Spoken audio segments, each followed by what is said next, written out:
best captain that I've been on a vessel with, so it's really feel very fortunate. Who saw king penguins yesterday? Yeah. Cool. And any rock hoppers? Yeah. Good. Yeah. What about the 4 annexes that were added onto the Land Rover building on the main street? Or the concrete roads? Okay, it's just me. Hey, I've got a real passion for that sort of thing, and so we had a great walk through town and went through the museum, but the buildings and the infrastructure, and that's really what excites me. And it was great to see the history of Port Stanley. Good afternoon, ladies and gentlemen. This is your captain speaking from the bridge, giving you the latest nautical and meteorological. Today, and I know you've all thanked the crew. I've been in a number of different situations, and I know a number of you have served in some quite challenging conditions as well. And I just wanted our observations as an expedition team, being in some unpleasant situations from time to time, whether it's unloading from Zodiacs, Naiads. We do have a real appreciation for how operations and logistics can be managed, particularly when we're expeditioning. I thought yesterday went really well.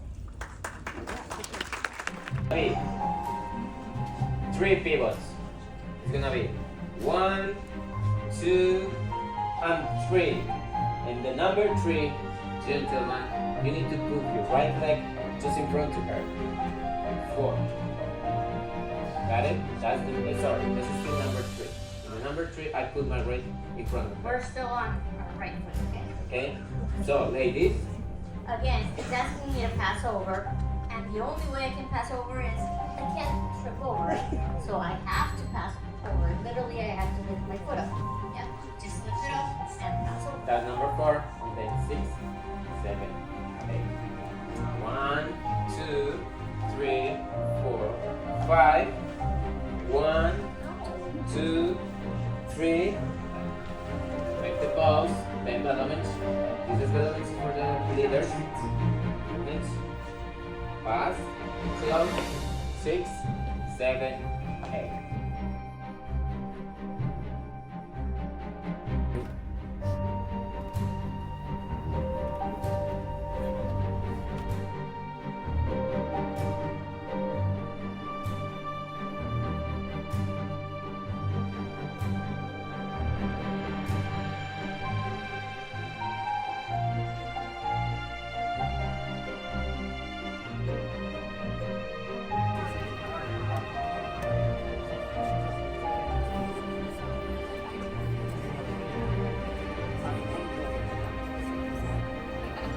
I must stand like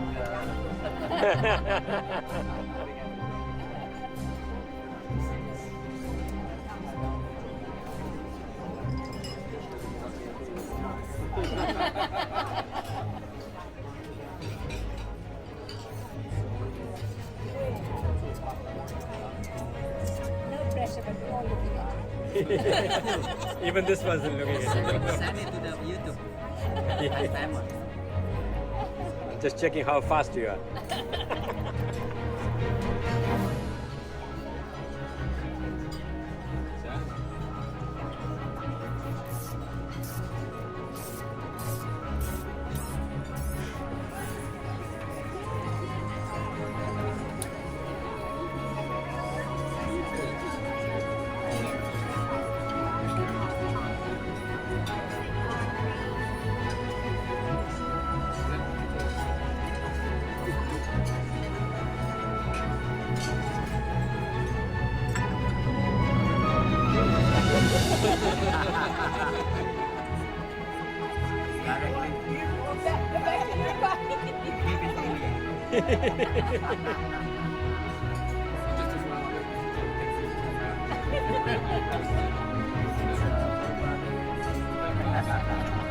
You can't say no to that.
Yeah.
To drill down into the sedimentary record and recover cores to try to understand what Antarctica's climate had been like in the past. And one of the most remarkable things that I saw there was a fossilised leaf of a beech tree, Nothofagus species, which we see in New Zealand, in South America. Technique, we were modelling for completion in 2031.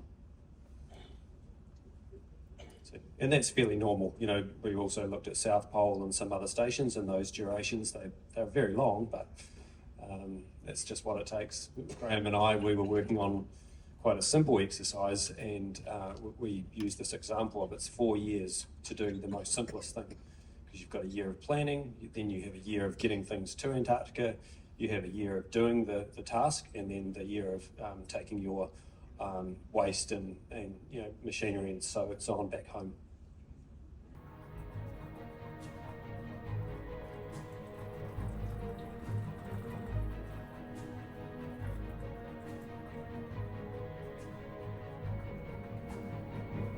With some cookie and reading the book.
Thank you.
field trip.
What a privilege it was this morning to be able to acknowledge our captain, Captain Bernhard, of Belgian descent. And I made an announcement. You may not have been able to hear it, but he's following in the footsteps of one of his compatriots from Belgium by entering the Lemaire Channel. And I think that's absolutely awesome. And he really was. I was standing alongside him. He really was emotional, and quite taken by the efforts of the crew. So no, good on him. Good on him. This is his first voyage down south, and I think he's done remarkably well. And I don't say so. Our good captain actually owns the story. He was the one that was instrumental through his actions that got me involved in Antarctica. And I just want to point something out, that on the screen there, you'll see a little logo of IATO Antarctic Ambassador. And IATO is the industry body of Antarctic tourism that helps set guidelines for Antarctic operators. If you go into the IATO site, their website, you too can become an Antarctic ambassador. And you can frame your profile on social media with exactly that frame. And so if you want to, when you get back home and you're talking to your friends, or you're doing a little bit of sort of, we call it skiting, a little bit of sort of, I'm an Antarctican. Get that frame out. Social media. And what it does, it helps advocate for the protection of Antarctica. So you are ambassadors, if you do this, for upholding the principles of Antarctica for peace and for scientific exploration. You may want to take it down a week later because people will be saying, oh, your climate change deniers, or something else, or you're skiting. But give it a go. It's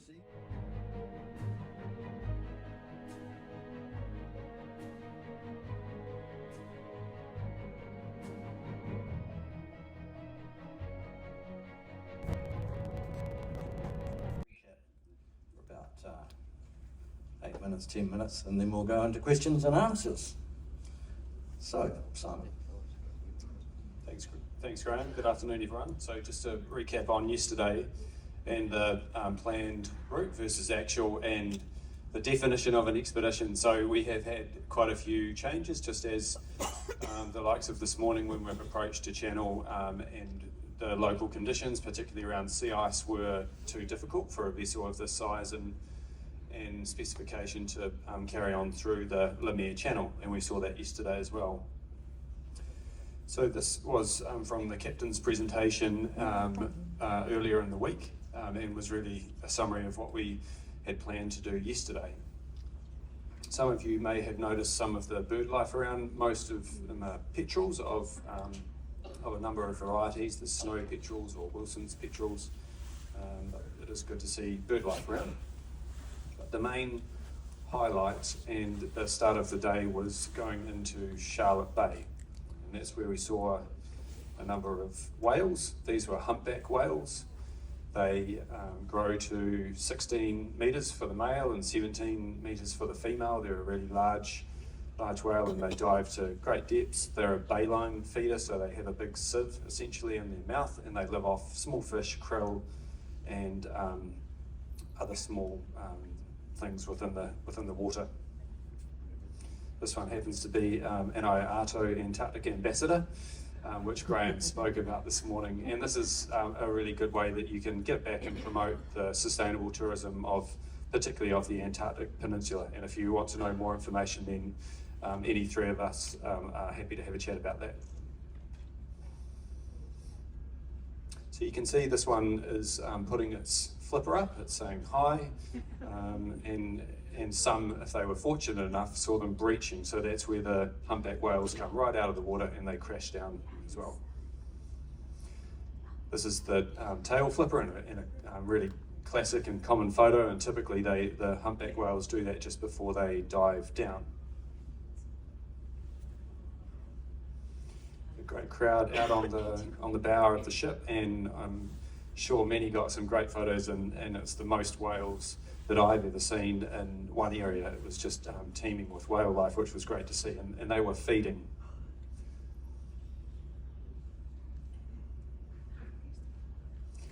We then made an attempt to Wilhelmina Bay, and we could not get through that because of the sea ice, so we shifted tack and went to the name just escaped. Curveville, that's right. Curveville Island, and this is one of the most populated penguin colonies in the peninsula, and the type of penguin that are there are gentoo penguins. The colony of size was between 5,000 to 7,000 breeding pairs, and it's a great example of a penguin colony on the peninsula, and also has other things like orca and leopard seals which feed off penguins. So this is the area as we were approaching it, large rocky mound and big cliffs, and then the penguin colony at the base of it. The depth of water here, which I was really surprised with, was around about 400 metres. So it's a really steep channel, and it's been carved out by the glaciers. There's also some penguins that made it onto the deck, and got some good photos with it. There's also some private vessels around, so these are charter vessels. They have to go through the same requirements in terms of environmental protection and controls and permits as the vessel like the Oosterdam or Holland America, and they have to be permitted to carry out their activities down here, and they have to set out everything that they intend to do, and they have to leave less than a minor or transitory environmental impact. This is a private vessel. It's actually from the 70s. It was an icebreaker from Russia and has been converted into a luxury cruise ship. We then moved out of that area into safer water, maintained position sort of around sunset, so between sort of 10 and 11 o'clock, and then the vessel moved towards where we woke up this morning. That's all for the recap.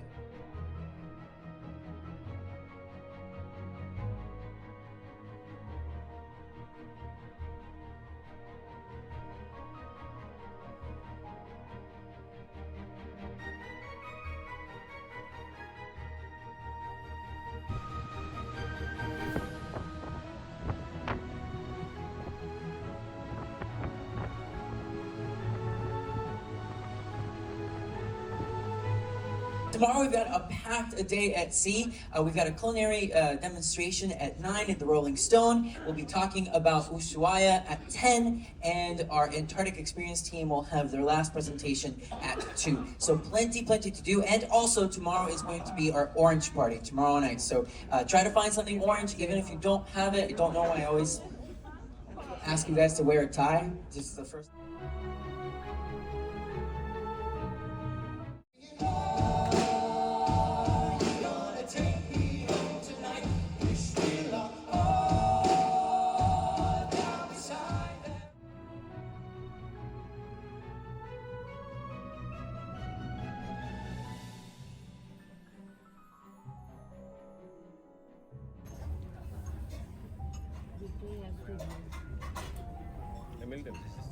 Dosa.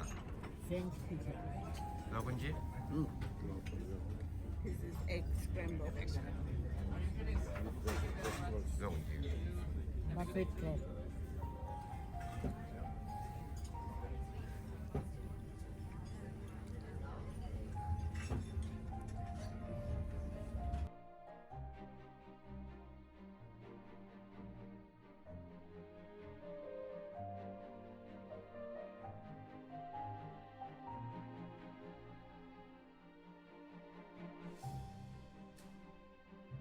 Drake Passage.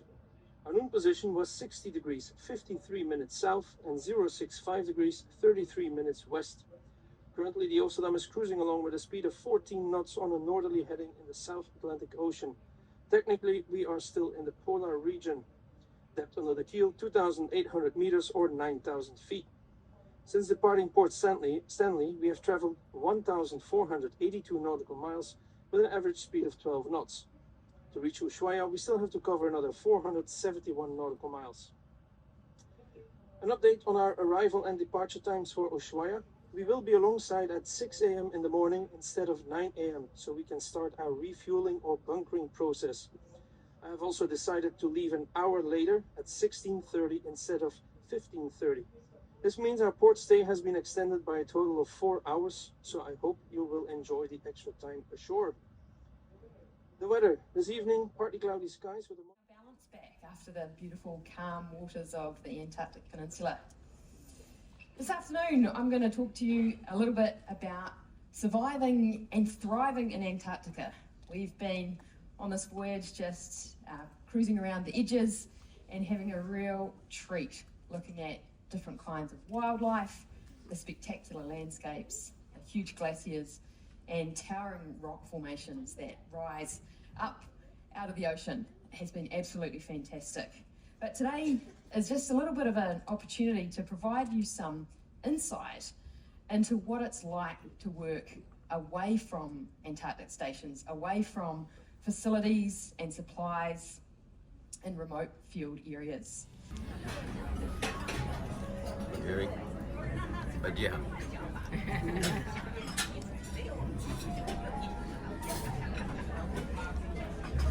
How's the beer, Ahmed? Oh, not too bad.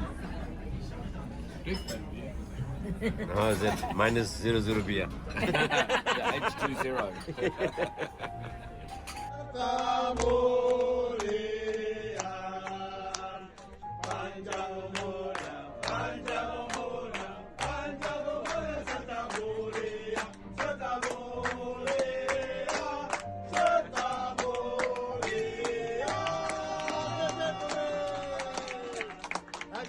Thank you. Thank you.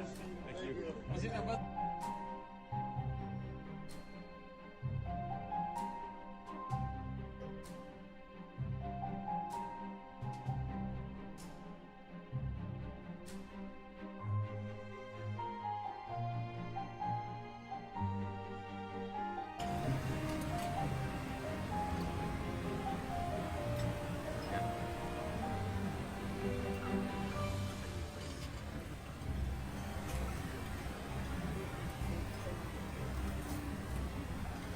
Two plates, right? Yeah.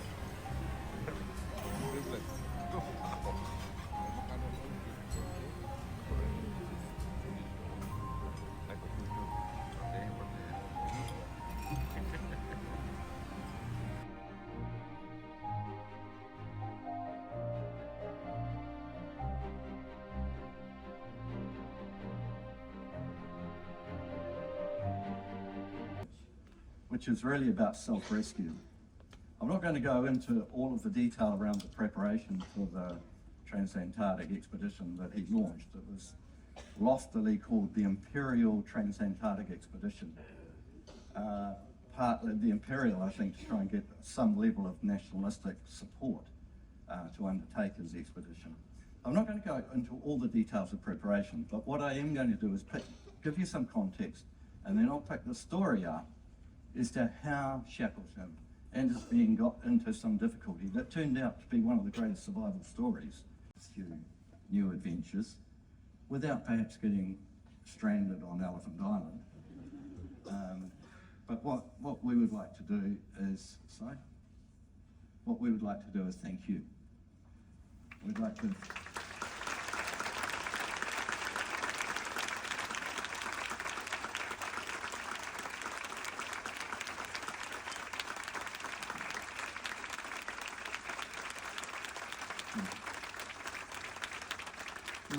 For us, it's an enormous privilege to be able to introduce people to Antarctica, to its science, to its operations, to its history.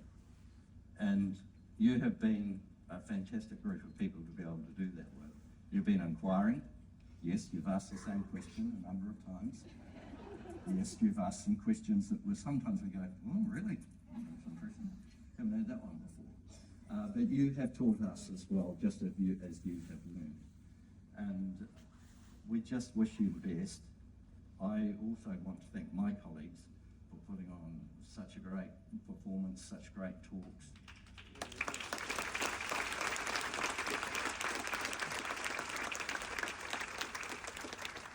Simon, I say Simon had 3 weeks' notice of coming on this trip, but he said 2 weeks. And I said, well, there was a week of standby in there as well.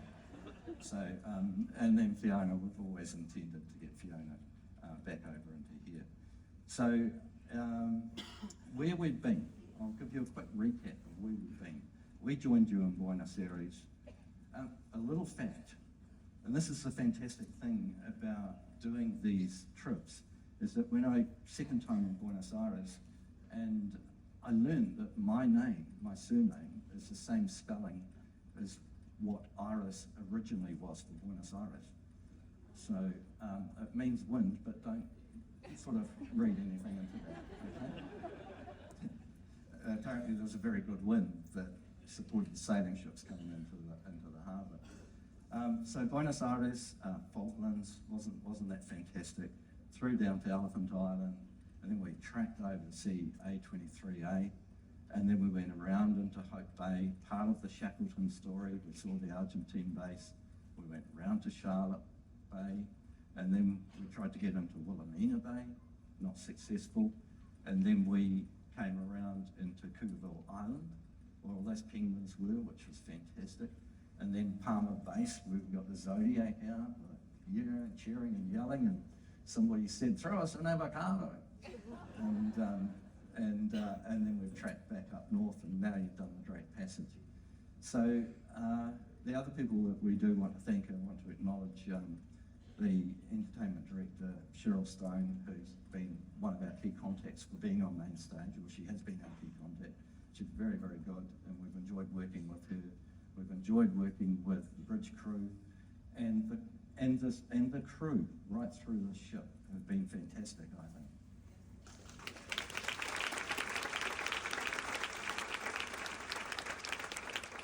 So we're going to set a benchmark for you.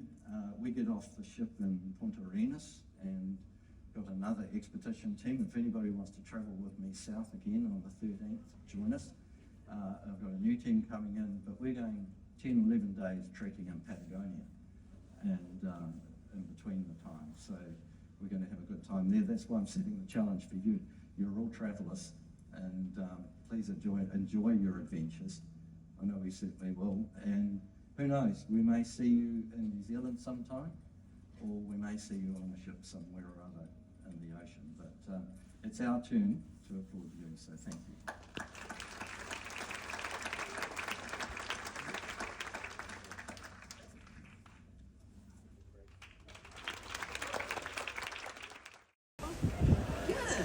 Welcome. We are officially back in South America, if you've yet to see the land outside the window, but we're heading back south just for a bit because we still need to go and see Cape Horn, and then tomorrow we'll be in Ushuaia. So before we get started, we should be around Cape Horn by 4:45, 5 o'clock. So like in Antarctica, you can hear the narration out on deck 3, deck 9, or up in the coffee shop on deck 10. Not sure if we're going to be opening the bow with the weather, but that's something that closer the captain will let us know. But we're going to talk about our next port of call, Punta Arenas, because tomorrow we're in Ushuaia, and then the very next day we're in Punta Arenas. So this is the only chance that we have to talk about that.